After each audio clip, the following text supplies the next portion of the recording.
Hi. இந்த வீடியோட தம்ப்நெயில்லேருந்தே நீங்கள் பார்த்துருப்பீங்க. இந்த வீடியோ எதை பற்றின்னு. இன்றைக்கி நான் சொல்ல போகிற விஷயம் நிறைய பேரால் இமீடியட்டாக அக்செப்ட் பண்ண முடியாமல் இருக்கலாம். ஒன்று சொல்ல போனோன்னா நம்மளோட கிறிஸ்டியன் பிரதர்ஸ் அண்ட் சிஸ்டர்ஸ் கூட இமீடியட்டாக அவங்களால ஒரு சில பேரால் அக்செப்ட் பண்ண முடியாமல் இருக்கும். ஆனால் நான் ஒரு விஷயத்த கிளியராக நான் சொல்லிடுறேன். இந்த வீடியோ யாரையும் ஜட்ஜ் பண்ணுறதுக்கோ கண்டெம் பண்ணுறதுக்கோ ட்ரோல் பண்ணுறதுக்கோ கிடையாது. ஆகிய இயேசு கிறிஸ்துவுடைய அன்பையும் அவருடைய சத்தியத்தை எல்லாருக்கும் சொல்கிறதுக்கு மட்டும்தான். ஓகே, இந்த வீடியோ நான் 25th டிசம்பர் அப்போது ஷூட் பண்ணுறேன்.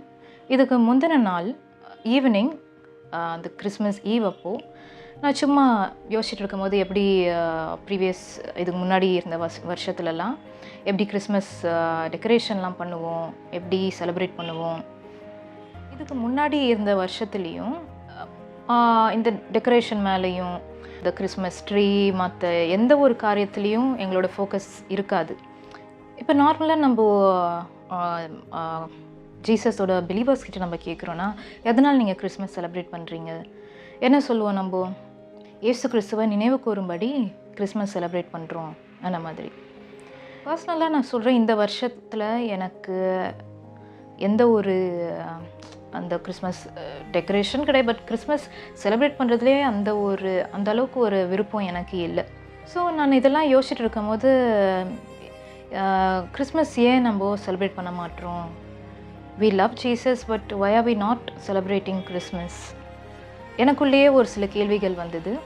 ப்ளஸ் நம்மளோட இந்த சின்ன பசங்க ஆர் ஃப்யூச்சர் ஜென்ரேஷன்லாம் ஒரு கேள்வி கேட்பாங்க. We love Jesus, but why are we not celebrating Christmasன்னு இந்த மாதிரி ஒரு சில கேள்விகள் வர சான்சஸ் இருக்குது. அதுவும் இந்த சின்ன பசங்களோட கேள்வி எல்லாமே ரொம்ப ட்ரிக்கியான கேள்வியாக தான் இருக்குமே. ஸோ இதுக்கு நம்ம என்ன பதில் சொல்லுவோம்? எனக்குள்ளேயும் இந்த கேள்விகள்லாம் இருக்குதான். என்ன பதில்? அஃப்கோர்ஸ் நமக்கு இன்ட்ரெஸ்ட் இல்லை, பட் அது இதோட ஆன்சர் ஆகிடாதே. அந்த மாதிரி யோசிச்சுட்டு இருக்கும்போது எனக்கு இந்த வசனம் ஞாபகம் வந்தது. என்னென்னா, இயேசு கிறிஸ்து அவருடைய சிலுவை பாடுகளுக்கு முன்னாடி அந்த அவங்க டிசைபிள்ஸ் கூட கம்யூனியன் எடுப்பாங்க. அப்போ இந்த வசனத்தை ஜீசஸ் சொல்லுவார், என்னை நினைவு கூறும்படி இதை செய்யுங்கள். எதை செய்யுங்கள்னு அவர் சொல்கிறாரு ஜீசஸ். அப்பத்தையும் ரசத்தையும் அவருடைய சரீரம் மற்றும் நமக்காக சிந்தப்பட்ட, நம்மளை ரட்சிக்க, நம்மளை விடுவிக்க, நம்மளை தப்பு வைக்கிறதுக்காக சிந்தப்பட்ட அவருடைய ப்ரெஷியஸ் பிளட், அவருடைய இரத்தமாக நம்ம நினைவு கூர்ந்து நம்மளை எடுக்கும்படி சொல்லியிருக்கிறார். So do this in remembrance of me இங்கிலீஷில் வரும். டூ திஸ்னா செலிப்ரேட் கிறிஸ்மஸ்னு அவர் சொல்கிறாரா? டூ திஸ்னா வாட் இஸ் தட் திஸ்? என்ன அந்த this? In simple terms communion, அப்பத்தையும் ரசத்தையும் நம்மளை எடுக்க சொல்கிறாரு, அவரை நினைவு கூறும்படி. ஆனால் நம்ம என்ன பண்ணுறோம்? இங்கே கிறிஸ்மஸ் செலிப்ரேட் பண்ணிகிட்ருக்குறோம். ஓகே, எதனால் இயேசு கிறிஸ்து அவரோட நினைவு கூறும்படி அவரோட பர்த்தே ரொம்ப சிக்னிஃபிகண்ட் ஆனதாச்சு. ரொம்ப எவ்வளோ பெரிய தேவன் அவர், எவ்வளோ பெரிய கடவுள், அவருடைய பர்த்டே எவ்வளோ பெரிய விஷயம். எதனால் அவரோட டேட் ஆஃப் பர்த்து இயேசு கிறிஸ்துவே அவருடைய பிறப்பை பற்றி அந்த அளவுக்கு அவர் ஒரு இம்பார்ட்டன்ஸ், ஒரு முக்கியத்துவம் அவர் தரலை. இது நல்லா கவனிச்சிக்கோங்க. இது ஜீசஸோட பர்த்தை நான் டிகிரேட் பண்ணுறதுக்காகவும் அது ஒன்றுமே இல்லை அந்த மாதிரி சொல்கிறதுக்காக இதை நான் சொல்லலை. கரெக்டாக புரிஞ்சிக்கணும் இந்த செய்தியை. எதனால் இயேசு கிறிஸ்து அவரை நினைவு கூறும்படி அவருடைய சிலுவை பாடுகள் அது கிட்ட அவங்க பண்ண ஒரு செயல், அந்த கம்யூனியனை எதனால் நம்மளே எடுக்க சொல்கிறாரு? What is Jesus Christ trying to tell us through this? இயேசு கிறிஸ்து இதன் மூலமாக நம்மகிட்ட என்ன சொல்ல விரும்புகிறார்?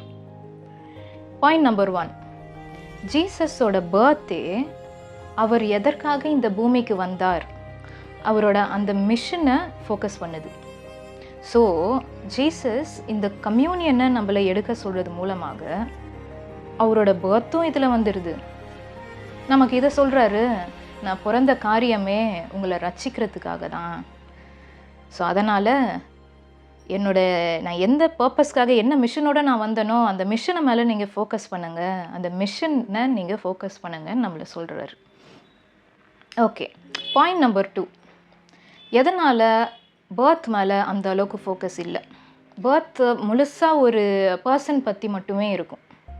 ஏன்னா அந்த அளவுக்கு ஒரு மேஜர் இம்பேக்ட் இருக்காது பர்த் நம்ம பார்க்குறோன்னா. ஆனால் இதுவே நம்ம ஒரு மிஷன் நம்ம ஃபோக்கஸ் பண்ணுறோன்னா, அந்த மிஷன் யாரால் வந்தது, யார் அது செஞ்சால், யார் அச்சீவ் பண்ணால், என்ன அச்சீவ் பண்ணாங்க, நமக்கு அதன் மூலமாக என்ன பெனிஃபிட், நமக்கு மிஷன் ஃபோக்கஸ் பண்ணுறோன்னா இது எல்லாமே நமக்கு வருது. And long lasting and major impact நம்மளோட வாழ்க்கையில் இருக்குது. அண்ட் ரொம்ப ரொம்ப முக்கியம் பாயிண்ட் நம்பர் 3. இயேசு கிறிஸ்து இந்த பூமியில் வாழ்ந்த போது அவர், நீங்கள் படித்து பார்த்தீங்கன்னா பைபிளில், அவர் என்றைக்குமே அவரை சென்டர் ஆஃப் அட்ராக்ஷனாக வந்துட்டு வச்சுக்க மாட்டார். பெரிய பெரிய காரியங்கள், பெரிய பெரிய மிரக்கிள்ஸ், அது இதுன்னு நிறையா வந்துட்டு பண்ணுவாங்க. ஆனால் எல்லா க்ளோரியும் எல்லா மகிமையும் பிதாவாகிய தேவனுக்கு, பரலோக பிதாக்கு தான் அவர் கொடுக்குறாரு. ஸோ இதுலேயும் மிஷன் ஃபோக்கஸ் பண்ணுறாருன்னா, என்னை நினைவு கூறும்படி இதை செய்யுங்கள், அது சொல்லும் போது நம்மளோட ஃபோக்கஸ் எங்கே போகுது? சிலுவை நோக்கி போகுது. சிலுவை ஒரு மிஷன், அவருடைய என்டையர் லைஃப்மே ஒரு மிஷன் தான். எஸ்பெஷலி சிலுவை ஃபோக்கஸ் பண்ண சொல்கிறாருன்னா, அந்த மிஷன் அவருக்கு யார் மூலமாக வந்தது? இந்த ஜான் 17லேயும் நீங்கள் பார்க்குறீங்கன்னா, ஜீசஸ் ப்ரேயர் பண்ணும்போது கார்டன் ஆஃப் கெத்செமனியில் இதை சொல்லுவார். நீங்கள் பிதாவாகிய தேவன்கிட்ட அவர் ப்ரேயர் பண்ணுறாரு, நீங்கள் எனக்கு கொடுத்த வேலையை நான் முடித்தேன் அப்படி சொல்கிறாரு. ஸோ மிஷன் நம்ம ஃபோக்கஸ் பண்ணுறோன்னா, இயேசு கிறிஸ்து நம்மளோட ஃபோக்கஸ் பிதாவாகிய தேவன், அவருக்கு மகிமை உண்டாகட்டும், அதுக்காகவும் நம்மளை அந்த மிஷனை ஃபோக்கஸ் பண்ண சொல்கிறார். பிதாவாகிய தேவனுக்கே மகிமை உண்டாகட்டும்னு. ஓகே, இப்போது ஒரு கம்பேரிட்டிவ் ஸ்டடி நம்ம பண்ணலாம். Communion versus Christmas. கம்யூனியன் என்னென்னா, பாயிண்ட் நம்பர் 1, ஒரு communion is instructed and given by God himself, given by Jesus Christ. Christmas ஒரு ஹியூமன்ஸ் மூலமாக உருவாக்கப்பட்டது. அதுவும் இதுக்கு ஒரு பேகன் வர்ஷிப்போட, பேகன் ஃபெஸ்டிவல்ஸோட வேறு ஒரு லிங்க் இருக்குதுன்னு சொல்கிறாங்க. பேகன்னா என்ன? அந்நிய வர்ஷிப்பு, ஐடல் வர்ஷிப், சன் காட், அந்த மாதிரிலாம் ஏதோ சொல்லுவாங்கல்ல. ஸோ அதோட லிங்க் இருக்கிற மாதிரி சொல்கிறாங்க. அந்த ரோமன் பேகனிசம் அதோட லிங்க் இருக்குது. பாயிண்ட் நம்பர் 2, கம்யூனியன் என்னென்னா ஒரு கண்டினியூஸ் ரிமெம்பரன்ஸாக இருக்குது. இயேசு கிறிஸ்துவை நம்ம கண்டினியூஸாக ரிமெம்பர் பண்ணுறோம். ஆனால் கிறிஸ்மஸ்ஸு வருஷத்துக்கு ஒரு தடவை. என்ன தான் ஃபர்வெண்ட் கிறிஸ்டியன்ஸாக, ரொம்ப பக்தியான கிறிஸ்டியன்ஸாக இருந்தாலுமே, வருஷத்துக்கு ஒரு தடவைலாம் நாங்கள் கிறிஸ்மஸ் நாங்கள் செலிப்ரேட் பண்ண மாட்டோம், எங்கள் வருஷம் ஃபுல்லாக கிறிஸ்மஸ் நம்ம சொல்கிறதா இருந்தாலுமே, இயேசு என்ன சொல்லியிருக்கிறாரு? கம்யூனியன் நீங்கள் எடுங்கன்னு தான் சொல்லியிருக்காரு. கிறிஸ்மஸ் பற்றி அவர் எதுவும் சொல்லு. ஓகே, பாயிண்ட் நம்பர் 3, கம்யூனியன் மூலமாக நமக்கு ஜீசஸோட ஒரு டீப் இன்டிமேட் ரிலேஷன்ஷிப் ஃபார்ம் ஆகுது. ஆனால் இதுவே கிறிஸ்மஸ் நீங்கள் பார்க்குறீங்கன்னா எதுவுமே கிடையாது. உங்களுக்கு ஃபுல்லாக decoration, Santa Claus, Christmas tree, அது மேலே தான் நம்மளோட ஃபோக்கஸ் போகுது.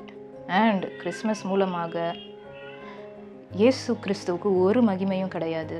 ஆனால் இதுவே கம்யூனியன் பார்க்குறீங்கன்னா இயேசு கிறிஸ்துவுக்கே அந்த க்ளோரி போகுது, மகிமை உண்டாகுது.